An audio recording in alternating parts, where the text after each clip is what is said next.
Barns. Both players are perfect through 5. This has been Feldman's better of the 2 lanes. And she leaves the 10-pin. Boy, she wheeled that one out there. She liked it off her hand. 11-pin deficit. Well, the strategy for Feldman, especially match game strategy, you can't be too disappointed even though your opponent has 6 in a row. You don't figure they're going to go ahead and shoot 300, a perfect game. So maintain, get the spare, maintain her composure, and get back to striking. The good thing about these 2 women, too, is they do have TV experience. They've both been on TV before. They know how to mentally adapt to a break, a bad break, good break, whether it be. And like you said, Bo, you're probably not going to shoot 300. I mean, that's how you have to think. So every frame is just as important as the one before it. Good point, Carolyn. And you have the classic difference. You have the cerebral player in Lynda Barns, and you have the premier power player in Michelle Feldman as we come up here in the 7th frame, final match.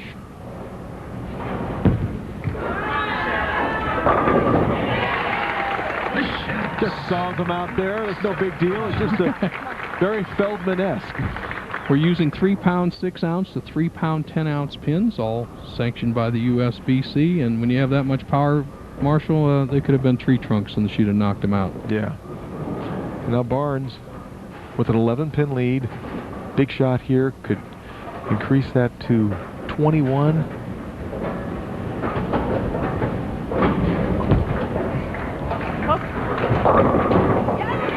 Got to have some breaks if you're going to get 7 strikes in a row. Carolyn looks like she's really throwing the ball well off her hand, though. That was a clean release. She's bowling really well. Lynda and I bowled a doubles tournament 2 weeks ago. We bowl a lot of doubles tournaments together.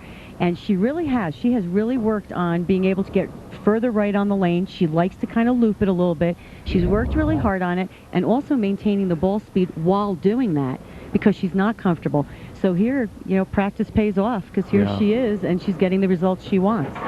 Perfect through 7, 8th frame.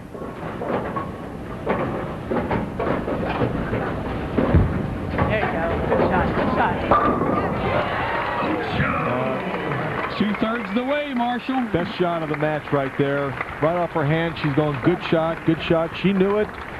The players, when it comes off your hand, Carolyn, you know. And as you see this ball come off of Lynda's hand, it just high flush immediately. You definitely know when you let it go, whether, you know, you've thrown it good or it's going in the right direction. And she likes that one from the get-go. Beautiful shot from Feldman. Marshall, something we've seen over the history of the PBA on national television is when a player does bowl the, quote, unspeakable perfect game, they're usually being pushed to that point.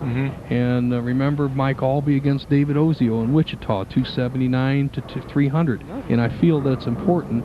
What Michelle not only can still win the game if Barnes stumbles a little bit, but also to keep pushing Barnes. Here we go, 9th frame. Good shot. Yeah, not too many women, or men for that matter, can strike when the ball hits in that part of the pocket. That ball came from way out of nowhere, splashed those pins out of there, and she does keep the heat right on Barnes. And they're encouraging each other, which is something that I think the women do a lot more than the men. I was going to say that the women are a little bit nicer about it than the men. 9th frame, Lynda Barnes is perfect through 8. Hold on. Whoa, that ball went long. Didn't that look a little bit left off her hand? It was a little bit left off her hand, but because of the ball speed, she was able to keep it on the line, and great finish. What a happy spectator Chris Barnes is right now. Chris is always happy when he thinks money's going into his pocket. So. Well, he's usually happy then.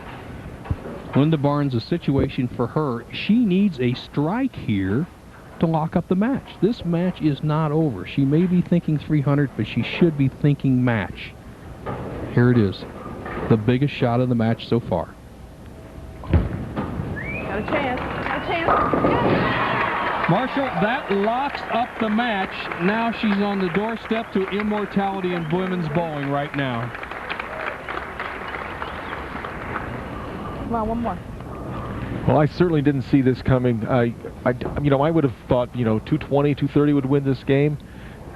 These women have stepped it up to an unbelievable level, and right now, the second ball in the 10th frame, she's got 10 in a row going for 11. Like you said, immortality.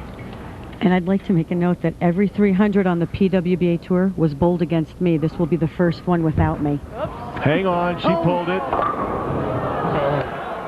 Well, a great run, Marshall, as Lynda Barns is going to have a 289. Feldman a possible 279. She has to finish out. But what a terrific, terrific match. As you said, we didn't see this coming. This is a very demanding condition. And as she hit a board and a half left as our CAT system picked it up. And what a terrific game. 289. The winner, Lynda Barns, advances to the finals October 14th for the Michelle Feldman could possibly bowl 279 with 2 more strikes. And she's going to try and do it. She'll be in the 250s with a spare. What a terrific match.